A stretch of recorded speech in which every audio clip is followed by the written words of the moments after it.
Strange things are afoot at the Circle K. That kid is back on the escalator again. Ain't gonna hurt. Here's my boomstick! Game over, man. It's game over.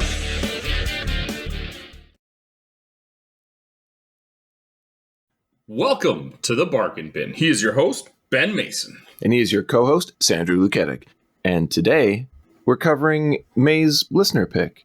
So, selected by Dave Derek Sagul Bauer, we're covering 1991's Species. We assume if you're listening to the episode, you have already seen the movie. And of course, like usual, I had just a long time ago. And like usual, I had never heard of it. Yeah, I was going to say, this has to be your introduction to the Subspecies series. I've watched the movie now twice, and I still don't know if it exists. Yeah. Yeah, there's a lot of downtime in this movie. I was just making a joke on my terrible knowledge of movies, but... Oh, yeah. No, I think it's a valid statement. I'll take it. So like usual with our listener pick, we do ask for the reason why we were given this movie. Mm-hmm. And the answer that we were provided is very simply, I have a soft spot for cheesy B vampire movies. Nailed it. So that is what we are working with. There's not a lot else to work with in this movie, really. Question for you. I was going to start off with one myself, but go ahead. Is this the shortest movie we've done?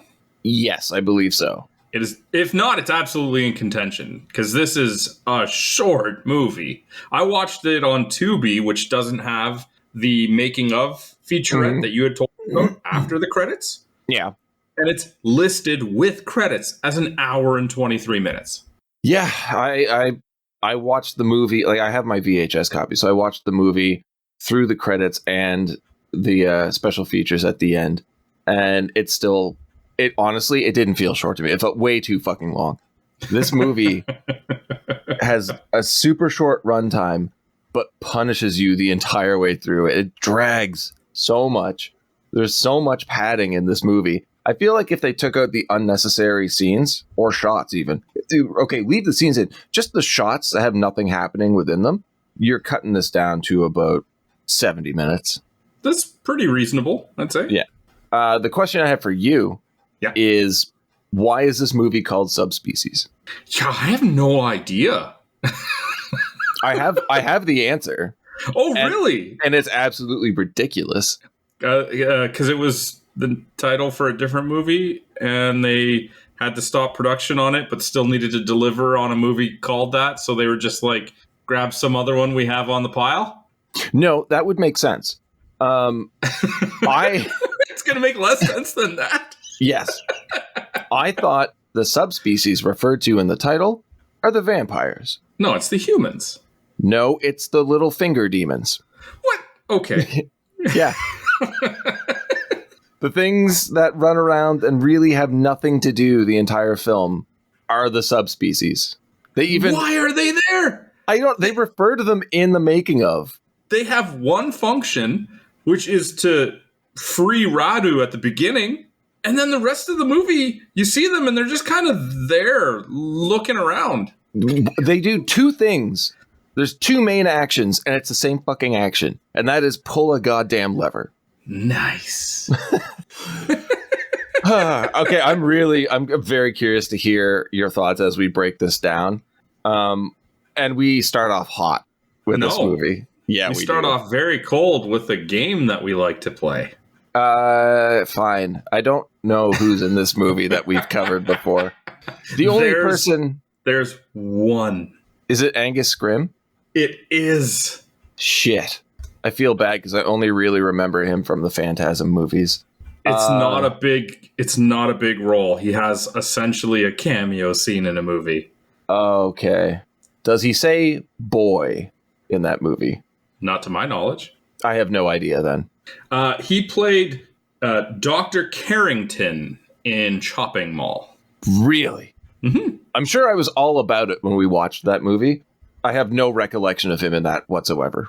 All right. It was just the one scene where they're making fun of the robots, right? Yeah.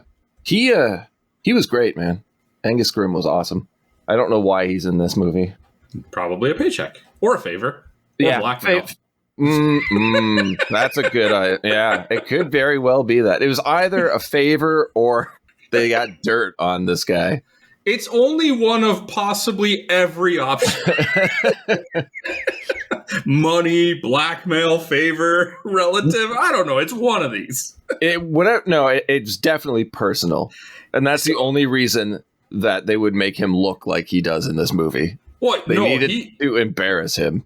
He already looked like that. He just, in a drunken stupor, walked onto set, and they were like, "Oh, you're here. You want to say something?" Not really. We're just going to roll the camera anyway. Yeah, he just randomly showed up in Romania, wasted. But yeah, so we open on this old Romanian castle, and we see Angus Scrimm as King Vladislav. And also we get vampire Radu, played by Anders Hove. Immediate thoughts here, because I have a few. I hate this. Me too, but why? The voice. Okay. I can't stand it. I'm sure there's some people that like it, but this raspy whisper that he uses the entire movie, it's like, stop. Just shut up. That's it. Just shut up. That was my last note of a few. Okay. The other one is also the look of him. Of Radu. Not a big fan of it. Really? Why? No, let me finish my sentence. No. Oh, okay. Well, then I guess I'm just leaving it at that. No, why don't you like the look of Radu? Well, look at his dad and his brother. They look normal. Yes. If you're going to go with that type of look, have some consistency in some way. Transformations, something, or even acknowledge the fact that, he could say to his father, "Why do you conceal your actual look?" or something like that. Just something, because you look at Stefan and Radu and you're like, "Oh yeah, I can see the resemblance." Well, they cover it in the movie. Do they? Yeah. How did I miss this? It's Stefan and Radu have different mothers. Right. But yeah, okay, Stefan's then explain the dad. Oh, they don't have. I don't know. Maybe it was the same thing for him. His parents, vampire, human. Stefan's parents then would be a human vampire with a human, and Radu would be human vampire with evil sorcerer. I just assumed it was the corruption of the evil sorcerer mixed with vampire heritage. We're getting way too deep into this story. Speculation. You're really stretching it to try and come up with an explanation that I don't think was actually in the movie. I think it is. This movie is not well written, and it leaves a lot for us to try and figure out. Okay. I think they touched on it, and then I had to toy with that idea for a second, and that's how I came up with that. It's the corruption of evil magic, basically. That's my reasoning. Fine. But Radu looks so much better than Vladislav. This old man looks fucking terrible.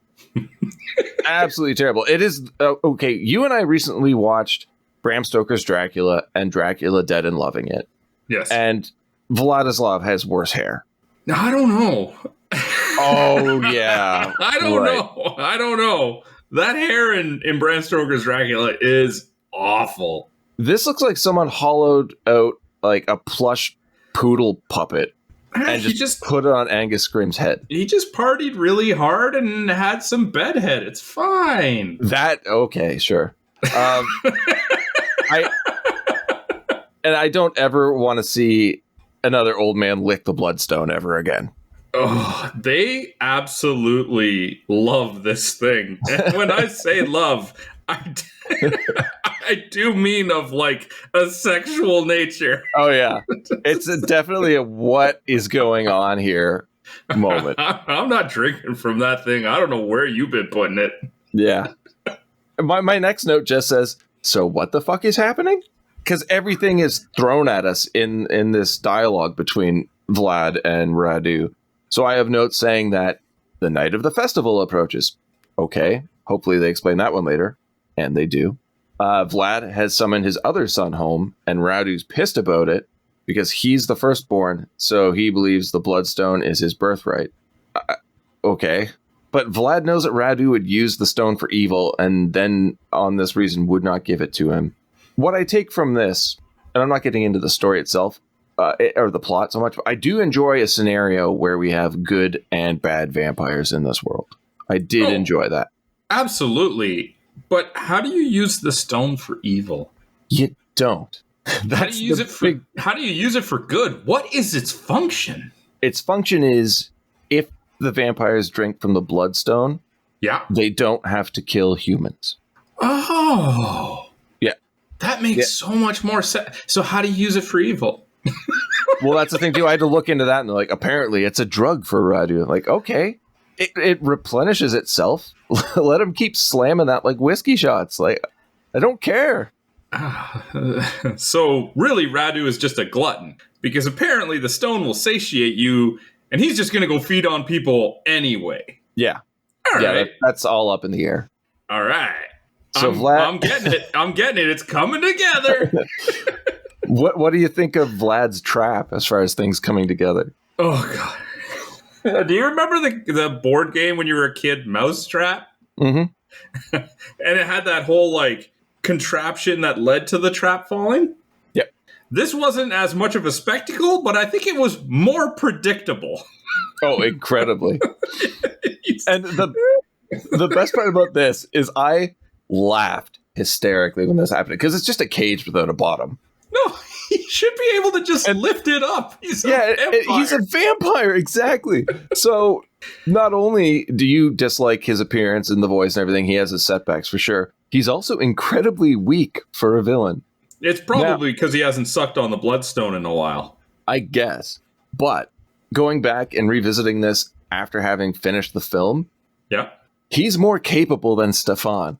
Because Stefan gets taken out with a net. and it's At not least like his cage has the weight of metal to it. Exactly. It's not like the net was something he walked into and then it gets drawn up towards the ceiling. It's the equivalent of throwing a blanket on top of someone and then being trapped. What if it's like a wet blanket? Well, I mean, it does make things more difficult. Yeah. Didn't think about that, did you? I didn't, no. Oh, there you go. It still makes him weaker than Radu, but... Oh, yeah, for sure. What do you think of Radu's method of getting out of the cage? So I enjoyed it.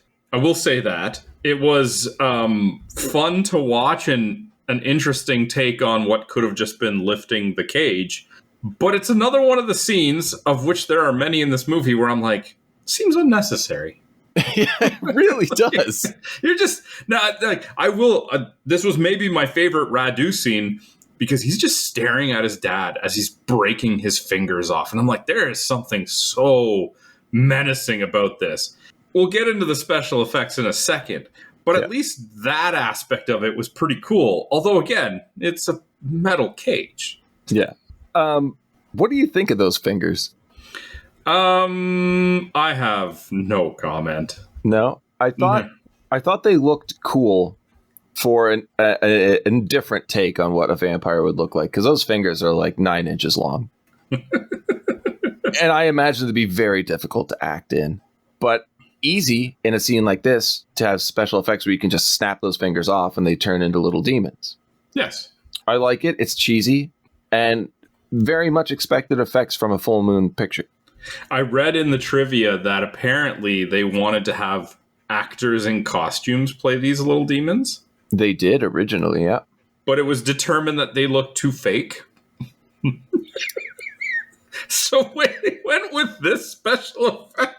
Well, they did look fake, because in the making of, they actually have scenes where they filmed it with the actors in costumes.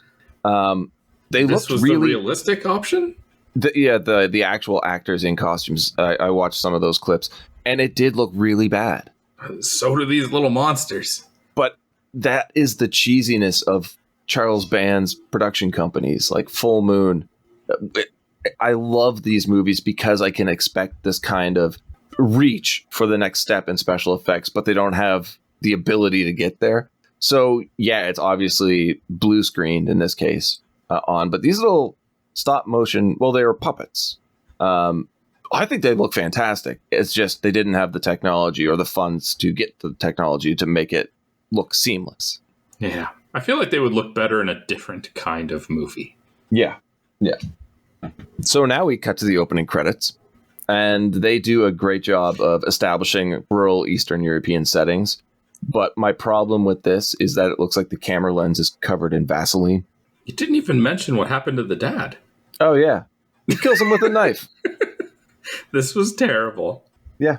I actually rewatched this scene twice when I was on my second viewing, because Radu walks slowly towards him. He just stands there looking at him.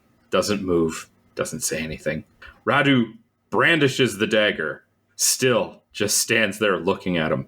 Radu says, "I'm sorry, father," which I have to imagine there's only one way this ends. He still just stands there and doesn't say or do anything, and then gets stabbed. Yeah. You didn't even try to get away. They just needed him out of the story. At least make it like he's somewhat trying to move. And you say he just slowly walks towards his father. That is the only pace we see him move at in this movie. Yeah, he doesn't run. He doesn't even really walk so much as he creeps. Yep. So we jump past what I was saying about the European setting. But I do love the scenery, though. It looks gorgeous. What was this, Romania? Yeah. Yeah, I thought a lot of the actual landscape shots that they have, gorgeous. Yeah. Did it actually look good for you on Tubi? Because what I saw on VHS was blurry as shit.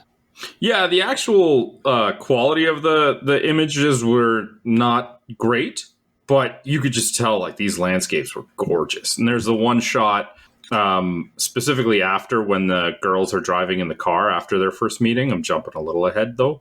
Mm-hmm. And they kind of stop on like a cliffside and look down at a village. And I'm just like, that's so awesome looking. Yeah, it does look really cool. Even if the actual film quality is not great, like you just get a feel from it that is phenomenal. What did you think about the three girls? We have Michelle and Lillian who arrive from the United States and they meet their friend Mara. What do you think of these three? I hate Lillian. I think Mara's the only one I like, and I'm indifferent to, I don't remember her name. Michelle? The main one. Yeah. You don't need to remember the name of the main one. Honestly, other than this one quick line saying who's who, I forgot their names. I was waiting like until someone says it maybe halfway into the movie. I'm like, okay, so that's who that person is. Who are the other two now? Like I know their roles. I just don't know their names. But I found it was very hard to really like anybody in this movie. But this acting is atrocious. It is so incredibly forced. I don't believe for 1 second that any of these three are friends. No. I should bring up the point that Michelle and Lillian have arrived to study the folklore of the area, which is kind of a cool idea. I assume that would get us more into vampire lore. And it does a tiny bit, but they could have had so much more fun with it. So the hotels are fully booked. I guess we're going to stay in a fortress or a monastery. They call it both interchangeably. Sure. Cheap filming, I guess. They must not have a lot of hotels because there's no way they're filled up in this place. Well, everyone's in town for the festival, which is, consisting solely of residents. There are no spectators that we see later on. So, yeah, I don't know. They arrive in the town and mistake a funeral procession for a parade. What are you, stupid, Lillian? You're there to study their folklore. Surely a funeral procession of such would be recognized. Yep, that's strike one, Lillian. That's strike one. But they arrive at the destination and meet the caretaker, Carl. I love me some Carl. I love me some Carl, too. He shows them the defensive wall and gives us a really cool backstory, some history into the movie that relies heavily on history without really telling us anything about it, except here and one other point. I'm just going to run through it really quickly. Basically, of course, there are a bunch of people living inside, and they were just waiting to die because of warring Turks outside trying to break their way in. Soldiers had fled. A few had stayed back. And some of those bravest went out and found all of the Turks dead, necks ripped open. And the theory is that it was the work of the vampires. Great lore. Kill the invaders, save the residents, save the locals. Reinforce the idea of good and bad vampires. Exactly. But then we just go up into the attic and look at all the preparation coffins, which I found to be weird and out of place. He asks her not to go up there. And Lillian just ignores him and runs up. That's strike 2, Lillian. Oddly, there's only 4 people staying in this massive space. Well, I guess there was just exactly the right number of hotels. Yeah. -4. Yeah. The fourth, I guess maybe 5th, if you count Carl. The 4th is described as a zoologist, but don't expect to ever see him. Why? He's busy with his work. Yeah. And like I said, Radu gets his finger demons to get the bloodstone, which somehow got put back in the wall, though you never saw that happen. And so his dad moved so fast that what looked like him standing there motionless as Radu was about to kill him was him hiding the stone. But our human eyes could not perceive the movement fast enough. And it's not the only time this happens in the movie. It's unexplained. Now, another thing about Radu that I have to bring up is that this man drools a lot. In almost every scene, he's drooling. And I find it incredibly distracting because it makes him look like an idiot. Yes, the drooling and nothing else. I like the prosthetics for the face. I think he looks like a really cool vampire. Well, we're back to more establishing shots the next day. So far, the highlight of the movie. Honestly, yes. Radu rises from the coffin, and I honestly can't stop looking at his hands. They're starting to get to me at this point. I don't know if they look good or terrible anymore. Why does Lillian try and break into the castle? I don't know. That's strike 3, Lillian. Yeah. And if the door is, say, locked from the inside, but you can open it slightly, I don't think you need to shove your entire arm through it to try and find that lock. Well, she's not very bright. No. I definitely would never stick my arm through the door of a ruined building, especially when I'm warned to stay away from them in the first place. Oh, she clearly does not listen to any warnings in this movie. Never. Don't go upstairs. I'm going upstairs. Don't open the door. I'm going to open the door. It's like, all right, well, you're kind of asking for it at this point. So she cuts her arm, and they do a good job at making you think, oh, she like cut it on the door frame or something inside. But immediately we see Radu, and you're like, oh, he did it. He's responsible. Okay, where's this going? Immediately, I know that we're getting a Lillian vampire down the road. Mm-hmm. Mm-hmm. I do like how Mara is telling them, like, we have to hurry up. Or, no, I don't know if this picture is going to come through because it's so dark. And, like, it's not dark. It's not dark at all. A lot of the nighttime scenes in this movie take place during the day, blatantly. Yeah, but they don't even try to make them look dark. No. It's just like, it's completely bright. Okay, just say it's dark. All right. There's one point where the sun is shining, and then they mention that it's setting. Cut to a stock image of the sun setting, and it be like a dark sky around.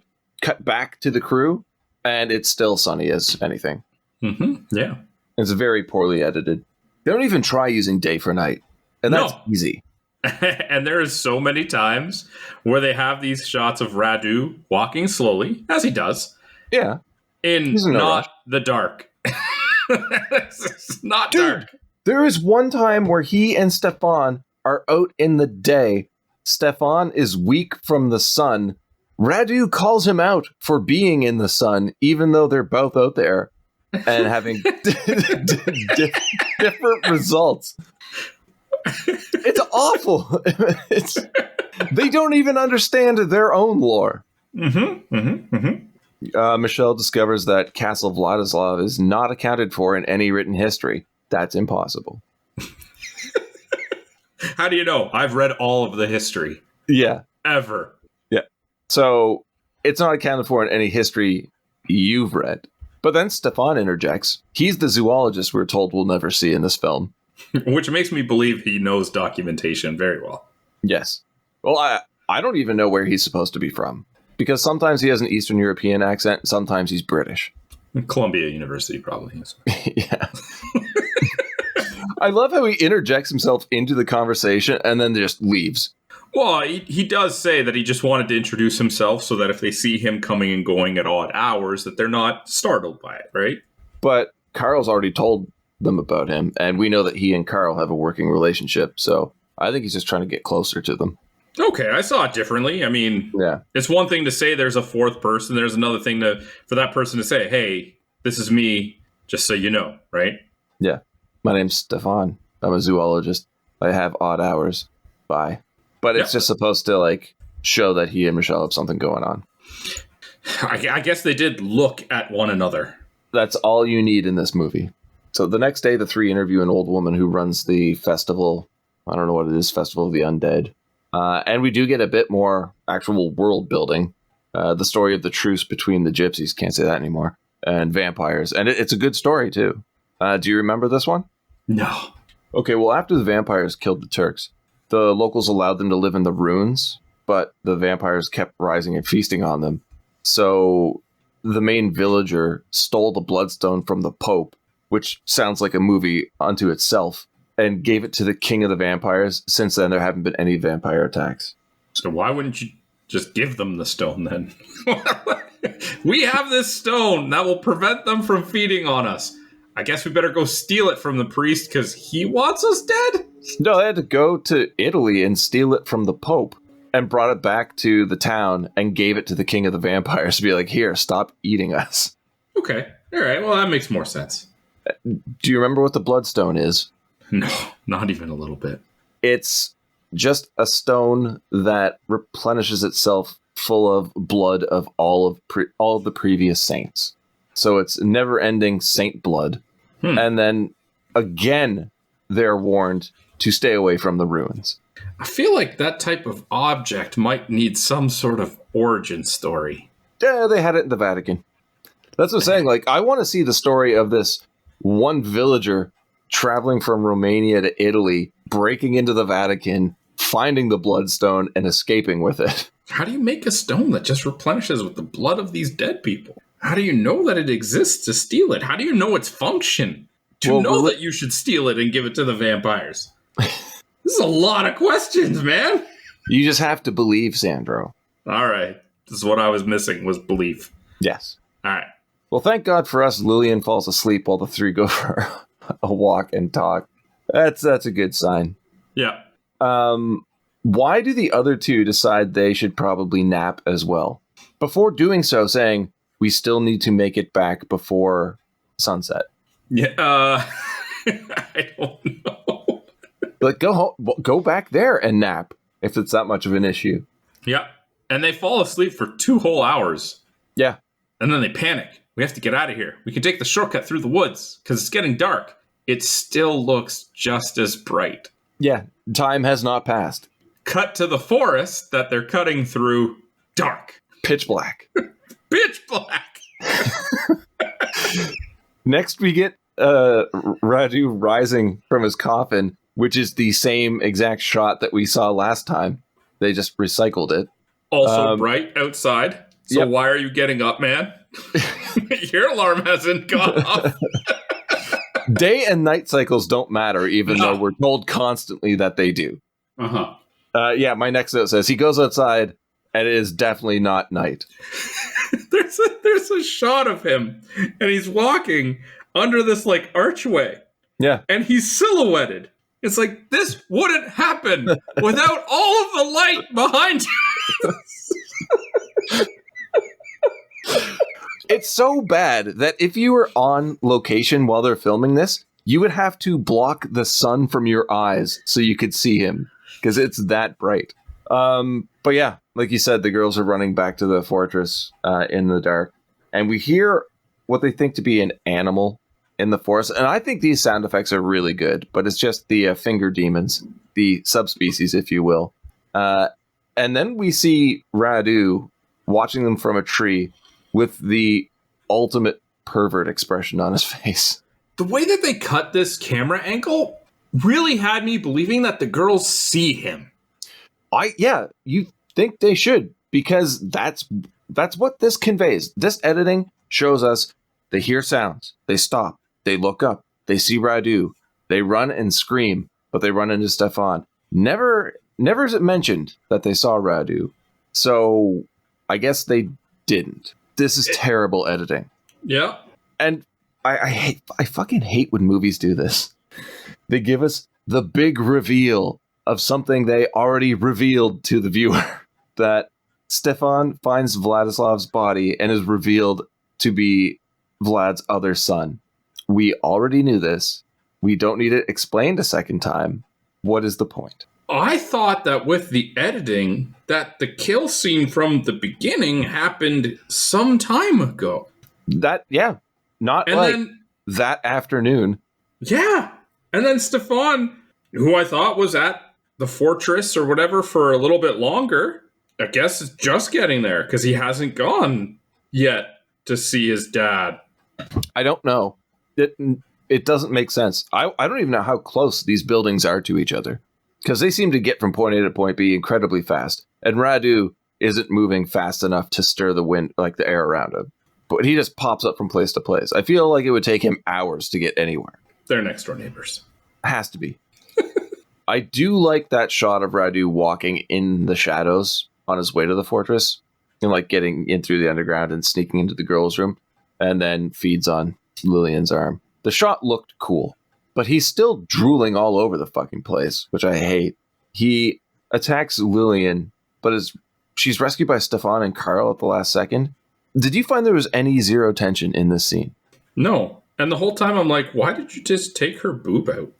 Yeah, that was weird. Like it's not like he had to move her. And I actually rewound this part to see, maybe her night shirt or whatever you're going to call it is covering her neck. And he just pulls it out of the way further than it needs to be. No, her neck is already exposed. He literally He just brushes her hair back afterwards. Yeah, he just opens her shirt so that her boob is out, looks at it like he's confused, and then goes for her neck. Yeah. And the weird thing is, this scene happened so fast that it just feels wasted. Like there's no tension whatsoever. So when the guys burst in, you're like, okay. The only thing that I got out of this was some cool camera work with Radu's shadow, which happens a few times throughout the movie. And each time it's quite convincing. They did a good job. But again, the vampires are out in the daylight. Question period for you. Okay. Where has Stefan been? Checking on his dad. No, this entire time. Away. His dad had to call him back from being away. Okay. If not using the bloodstone, what blood is Stefan drinking to survive? You're asking too many questions, man. Well, where are the other vampires? There's too many questions. This movie was not made for questions. And one thing that really caught me off guard here is I thought this scene, we're getting the final showdown. And I'm like, cool, let the story play out. We're almost done. And I look at the runtime and we're only like 35 minutes. Yeah. Not even 40. We are not even halfway into the movie. And I thought we were over. I actually fast forwarded part of this movie just to see if Radu was more convincing at moving at a regular pace than normal playback. No. Even fast forward, he's moving too slow. Okay. So Stefan gets caught out in the light without the time to make it back to his crypt. Radu because he doesn't know. He doesn't know. Like, they don't keep track of the time. I guess it makes sense. Because it doesn't matter. They live in a part of the world where the sun doesn't slowly drop. It just drops instantly. Vanishes from the sky. It's very easy to get caught in these things. But you're never really caught out in the light when the light doesn't do anything to you except in this one scene. And like I had said before, Radu's right there with him. And nothing is happening to him. But it's Carl to the rescue. And we get Carl's prep montage. What do you think of the montage? It's a very short one. I enjoyed it. It felt like the only preparation that anybody made in this movie. Yeah. I like the first thing we see is him making sure that a steak is perfectly carved. But then he just adds it to a pile of other steaks he made that are all janky as fuck. So it's like he only cared about that one for the camera. I don't have that much time. Come on. A completely original idea of emptying the pellets out of shotgun shells and filling them up with wooden rosary beads. I thought that was very creative. I really enjoyed that. Yeah, for sure. So a doctor inspects Lillian and everything goes as one would expect. She's lost a lot of blood and nobody knows why. Stefan, being a stand-up vampire that he is, wants Carl to convince the women to leave and keep his secret. Sure. I mean, that's kind of what he's been doing this entire time. You kind of have to know where this is going, dude. Yeah. Even if they leave, Lillian ain't going to make it, man. Well, it's time for that night's festival and parade. I hate all of this. The costumes are abysmal. The music is terrible. But the costumes are the absolute worst. It looks like really shitty costumes from a 1950s CBC children's show. It's like they're trying to be the Wicker Man, but failing at every opportunity. At least they got all those extras to be the people occupying the hotel rooms. Very good. What are your thoughts on using the horse in this ceremony of sorts? You really didn't need to do this to the horse. No. I mean, put it in this movie. Like, it was just living its life. It did not need this credit. But making a horse jump over a grave to determine if the person buried is dead or undead, I don't know how this flies. How nobody notices that if it won't jump over the grave, they dig up the corpse, stake it, and boil the heart. It seems pretty scientific to me. It's oh my god, I hated it. I hated so much of it. Back to Michelle and Stefan, who start making out, but it's too much for his vampire side, so he runs off. Radu appears and kills the old folklore woman from earlier, and then abducts Mara. I thought he killed her originally, and I would have been okay with that. Yeah, I didn't think she made it, but... And now we're actually speeding up the pace of this film. Only an hour in! Yeah. So Radu somehow beats Michelle back to the fortress, even though she was driving, and he creeps. This is the whole Pumpkinhead effect. It only creeps when it's on camera, but as soon as the camera is off, instant teleportation. Well, because she drives all the way to the fortress and walks into Lillian's room, and he's there feeding on her again. Yep. Okay. And sorry, this is the part where I believe Stefan and Carl show up and chase him off, not earlier. So finally, some sort of explanation about Radu's appearance we covered before, king and sorcerer versus, king and human woman. And the plot's in full swing. We've gone from the performers not acting whatsoever to overacting way too much. Did you notice this shift? I thought they were overacting the whole time. Oh, no. It was painful up until here, and now it actually became pretty funny. But there's also some charm in it, because now it feels like they actually care about what they're doing. So this film must have been shot chronologically. It's a common practice, really. So Radu has the mostly naked Mara chained up in a dungeon and leaves her under the watch of his finger demons. Now, I still find these little guys hilarious. Think about what you just said. Oh, I know. It's accurate. Oh, yeah. But why is all of her clothing just shredded? Boob shots. Yeah.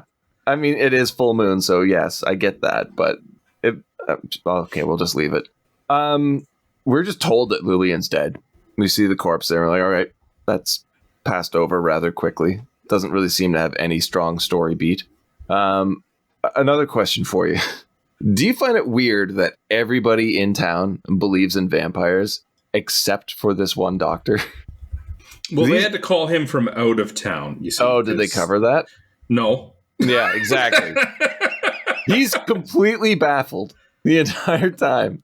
Carl and Michelle bury Lillian outside of the old ruins, and now it's time to take the fight to Radu. Yeah, coffin's empty. Shocker. But somehow Radu is still there, and he just wasn't in his coffin. That's all we're left to believe. And he goes outside, and Lillian immediately rises as a vampire. My next note is just like, what the fuck, dude? You're in a place full of knowledge of vampire lore because apparently vampires are real. Well, actually, you don't know. They don't tell you. It's just a vampire thing. For horror film fans, if a vampire knows that his sleep spot, his tomb or his crypt is discovered, he's going to abandon it and go somewhere else. But it doesn't even show us that. They just check the coffin and it's empty because it doesn't fucking matter when Radu's out of his coffin or not, day or night. He just walks out of the building. So they snuck all the way through the fucking building to get to his coffin. Meanwhile, he was just wandering around the area himself. Nobody runs into anybody. He goes outside, bam, Lillian vampire. What are we doing? I don't know. They don't. Okay, they don't even cut off her head or stake her or anything. It's like, well, vampire killed her. Let's just put her in some dirt. They don't know anything about vampires. Carl in particular, who's been working with vampires his entire life, doesn't he knows know to sharpen stakes. Yeah. Doesn't know to stake one. Stefan? Oh, wait, sorry. No, it's a smart move, actually, Carl and Michelle to be holed up in a church while Stefan tries to find his brother's new resting place. I thought that was smart. I'm like, all right, this guy's got a plan. So he finds Mara chained up, and then, as I had said earlier, gets caught in a fucking net. And he got trapped by the demons. It happens so easily. He just falls over. He walks in and sees Mara chained up, and at no point is he like, could this be a trap? Yeah. Am I being lured here? Oh, God, there's so much about this movie that's awful. Like, nobody in this movie is smart. Really. None. Other than, like, hiding in a church. Like, Lillian. Okay, Lillian, in full vampire mode now, tries to lure Michelle and Carl out of the church. Because she can't go in there. How does she do that? Tells them to come out of the church. Oh, they're not falling for that. There's no way any... Classic vampire method. Come on out. There's no way anybody's going to be like, you were dead a minute ago. You must be fine. I'm on my way, right? It works. It fucking works. And she just books it out of that church and gets captured. Yep. My next note says every person in this movie is completely inept. That sounds about right. Yeah. So everybody gets trapped somehow. Everybody gets duped somehow. No one really second guesses anything anyone else says. They take everything at face value. They're all idiots. Yes. But Michelle's chained up next to Mara and just fucking escapes. As you would. Explain this bullshit to me, Sandro. I can't. I just can't at this point. The finger demons switch sides for some reason? No. There's a spear on the ground, a wooden spear, and Michelle picks it up and wedges it into the metal fasteners holding her chains and props it against a stone fucking wall, and just pivots it out, breaking the metal fasteners from the wall. Yeah. That's not how that works. It does in this movie. That spear, that shoddy, flimsy spear would have snapped immediately. No, it's made out of magical wood. Fine. Sure, you know what? Let's go with it. So she frees Mara, who then turns into a vampire, and Lillian attacks her? My next note just says, Radu captured Stefan? When? When did this happen? Bullet point. Everybody sucks. I don't know when this happened. Although I would have loved to have seen either the finger demons dragging Stefan upstairs in that net, or Radu dragging him at like 1 inch a minute. That's fine. At least show that he's being dragged in the net then. Now we know how he got there. That was a magical net. Oh, makes sense it was near the magical spear. Okay, all right, okay. Yeah, all right, it's coming together. Yeah. So Radu straddles Michelle and drools all over her before biting her. And I'm going to cram a lot in here in a short period. So it's because he wants to get to Stefan, to make Stefan watch him do this to the woman he loves. Yeah. And of course he loves her because they've met twice before and kissed. Yeah. The conversations between the vampire brothers have never mentioned any of them by name. So Radu has no reason to believe he's picked the right girl, even. But Carl shows up and kills Mara, but is then knocked out by Lillian. So Radu and Stefan have a sword fight because that'll look cool. Lillian's immobilized by a falling chandelier. Stefan stakes Radu with a flaming spear, then decapitates him. And Carl reawakens and decapitates Lillian. That's a lot. They crammed a lot in there. Well, they ran out of time filming all those slow walking scenes earlier. I think they ran out of money. It's possible. But Stefan takes the bloodstone. Okay, that makes sense. That's the only way this could really end. And I ask you again, how did the bloodstone get put back in its hidey hole in the wall? I don't know. Because Radu had it the entire time. Yeah, he was holding on to that thing like his life depended on it. It was a drug for him. He carried it everywhere he creeped. But with the baddies defeated and Michelle now a vampire, she joins Stefan in his coffin as morning approaches. Or maybe it's been morning this entire time. Who knows or cares? Because time moves differently here. The finger demons inspect Radu's severed head as its eyes open and he smiles. Cut to black and roll credits. So Subspecies Yes. was a movie that we were forced to watch. Yes. End of podcast. No, we have to. No, I do want to say this is one of 5 movies in the series with a spin-off film added as well. The 5th one having been filmed in 2020, but only released this year. I kind of want to go through them to see how Radu is in all of them. But before we get into numbers and awards and everything like that, I do want to talk about the special feature at the end of the VHS. And this was amazing to me as a kid. The Full Moon Video Zone. It was a full, like, normally 10 to 15 minute making of special feature, like mini documentary, that were at the end of all Full Moon pictures. And it was great because I loved cheesy horror as a kid. So seeing interviews with the people who made the movie, like on-set footage, how they created the special effects was really fucking cool. And I loved all of it. But this is where I saw, the people in costumes playing the demons, and then how they made the puppets and how they had different types of puppets, how each of them functioned. They actually went pretty in depth with it. It was really cool. But one thing I found hilarious is they hit the streets and asked locals how they feel about their country being tied to vampire mythos. And some of them were like, vampire what? And others were like, hey, it's fine. It's fun. It brings tourists. And there was one woman who was not having it. Deadpan. She's looking directly into the camera and she says, Dracula was a book by a stupid American. It was written for children. And they end on it. It was great. But yeah, if anybody has any access to Full Moon VHS, you're probably already a fan. But if you're in like a thrift store and find one, just pick it up and watch a really fun, cheesy movie. And then stay till the end of the credits and watch the Full Moon Video Zone. They're always a blast. But I just wanted to touch on that quickly. Sorry. Okay, sure. So, numbers. Don't have. None? None. I don't know what the budget was. I couldn't find out what the gross was. Sounds good. Ratings. Across the board, better than I expected. Really? So, IMDb out of 10. What do people rate it? 5.5. Okay. Yeah. Percentage of positive reviews on the tomato meter. 47. 83. What? I don't know. I have no idea how that happened. Okay. Audience? 61. 52. Okay. So basically the critics are like, this movie's amazing. And the audience are like, no, it's not. Well, it sounds like the audience were like, it's just okay. Yeah. It definitely has its ups and downs. But I'm curious. I'm curious to hear Dave's awards. Well, you won't get any reasoning because they're just simple answers. Least favorite character, he just wrote Stefan. That's actually kind of funny. That's all I wrote. What, Stefan? Yeah, just Stefan. I have no reasoning written after it.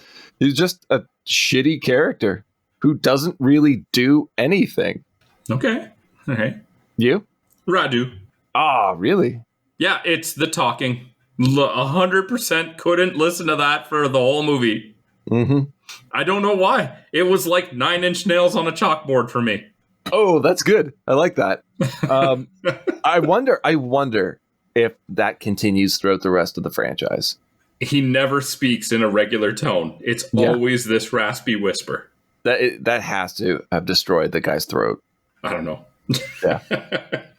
It wasn't doing my ears any favors. Favorite character? He wrote Radu. Yeah, okay. As for me, I put Ivan Rado as Carl because I liked Carl. That's all you need to say. I liked him. He's good. There was something about Carl. Or he just like, yes, he had some stupid moments. Like everybody in this movie had stupid moments. Yeah. But he just had no time for any of the nonsense. He's just like straight-faced, these are your quarters. And then at one point he's like, food is ready. He just walks away. Like, I don't have any time for you. He's got, like, I don't know if this is one of your memorable lines or not, but the reason why I also picked Carl is lines like, he tells the story to Stefan about how he could never get close enough to stake Radu because he was too scared. But then whips out the shotgun. He's like, but I could definitely get close enough to shoot him. Yeah, like, that was good. Good stuff, Carl. I almost picked Radu. I really did. But the reason why I didn't is because the character has so many flaws. If you polished up certain aspects of this character, it would be a really menacing, iconic vampire. But it's just so rough. And the money wasn't there to really put into the makeup, costuming, and stuff like that. That it did fall pretty flat. But I could see what they were going for. And I think Anders Hope really did do the best he could with what he was provided. But I mean, there's really no question. Carl is our favorite character. 100%. A memorable line? So Dave had, "This is what you get for pretending you are human." That's pretty good. That's a pretty good one. Mine is not memorable because it's good. Okay. It's memorable because every time I hear it, I burst out laughing. Okay. And it's a line from Radu. And it's during the time that they're both stuck out in direct sunlight, but only Stefan is being affected by it. Radu extends his arm with the bloodstone in his palm, but his stupid fucking vampire fingers are so long that it kind of obstructs the view of it. And he just says, "Here, Stefan, this what you looking for?" And in his raspy voice, it is one of the funniest deliveries I've ever heard. And it's so annoying at the same time because, like, honestly, guys, just use another language and give us subtitles. Because that one line is making me laugh hysterically in what's supposed to be a tense scene in a horror film. Makes sense. This what you looking for? What's yours? And you already ruined it, but I can shoot him. Oh, that was it? I'm sorry. That's all right. I don't need to go into much further explanation. It did make me laugh. I think that was the first time I genuinely laughed in the movie, and it came from a character that I really enjoyed, so it's fine. Well, I think that's the first time, the only time, that one of the few comedic lines in this film actually hit.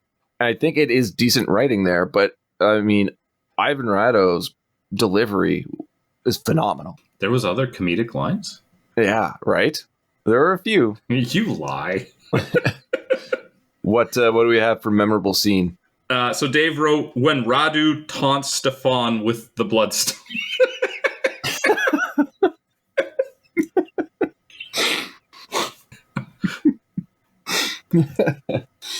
Oh, you?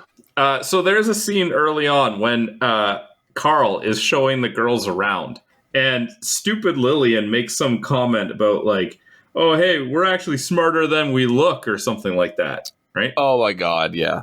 And then Carl, like, side-eyes her, and then just turns around and walks away.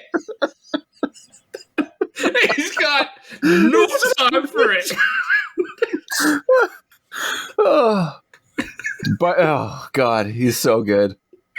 By far the best performance in this movie. Yeah, but just the way, like, she's like, we're smarter than we look, and he doesn't even turn his head to her, just side eyes her and walks away completely deadpan. Yeah. Like, you are a champion, man. It's like you're definitely not making it out of this. You? I wanted to pick the taunting Stefan with the bloodstone, but I didn't want to have it for both line and scene. Okay. So I wanted to say the reveal of the subspecies, the little finger demons. That was up there for me as well. I love them. I did not, but it was memorable. I was not going to forget it. The movie I was going to pick next week has something very similar in it, and that's why I decided not to pick that one. But I will pick it down the road because I want you to see what the effect is when this type of creature is done, but done well. Okay, fair enough. So, final thoughts on Subspecies. This movie is laughably terrible. Okay. I thought I liked it when I saw it, but I mean, that was also 91. It's bad. Like, bad.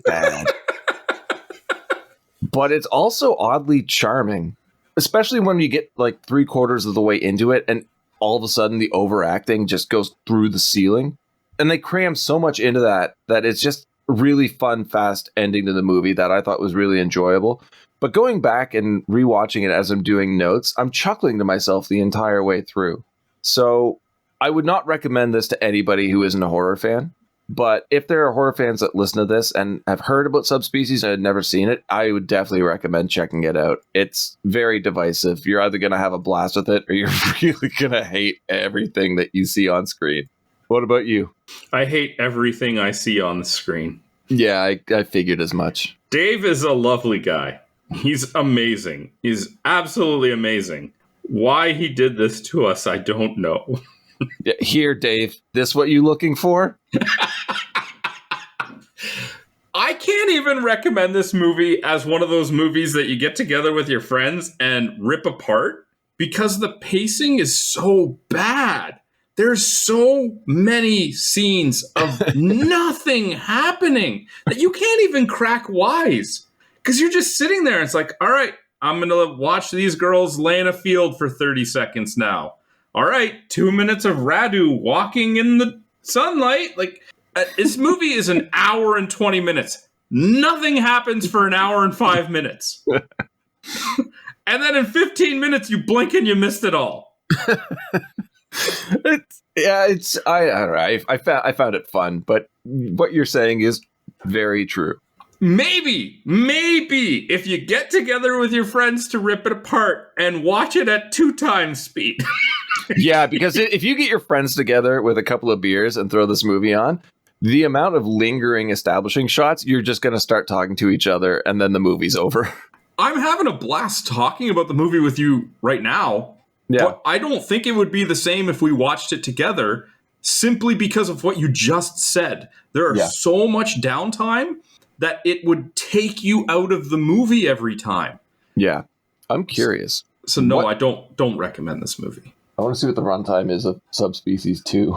It's going to be good. Bloodstone Subspecies 2. Do you want to take a guess? 81 minutes. 86 minutes. Whew. They really upped the runtime there. Killers of vampires hunt a particularly bad one with a folklore scholar and her sister back in Transylvania. I never want to see it. No, let's not do this one. So that was our thoughts on Subspecies. If you'd like to share your thoughts with us, you can hit us up on social media. We are on Twitter at BSBargainBin, Facebook.com/BSBargainBin, YouTube.com/@BSBargainBin, or BSBargainBin.com. That last link will also have a tab for our merch where you can head over to Redbubble and grab one of our awesome t-shirt designs. Ben. Yes. It feels like it's been a while since we've had a Ben pick. Yes, it has been. How are we going to rectify that next week? We're going to do so by combining 2 of our favorite things. One of mine, one of yours. Okay. So, for me... Space Jam. Fuck off. I love basketball and you love Looney Tunes. I hate that. Oh, God. Well, you're half right. You love basketball. I love werewolves. So next week, we're talking 1985's Teen Wolf.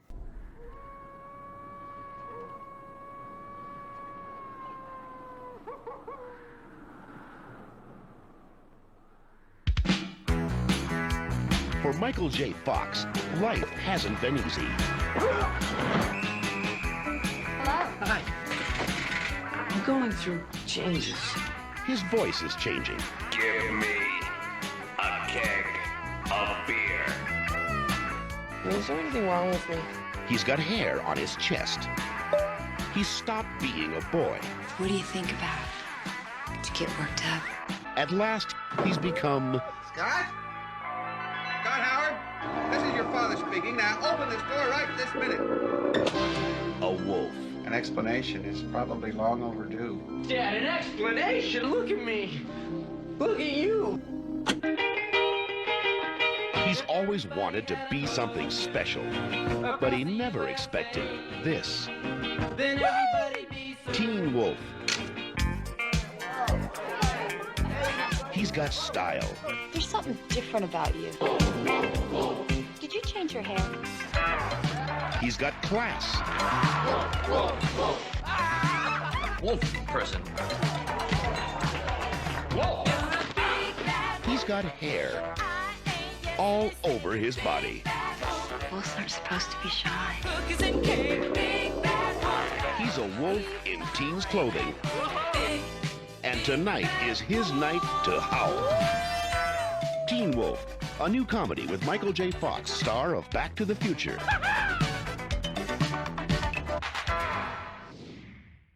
Until next time, have a good one. All the best.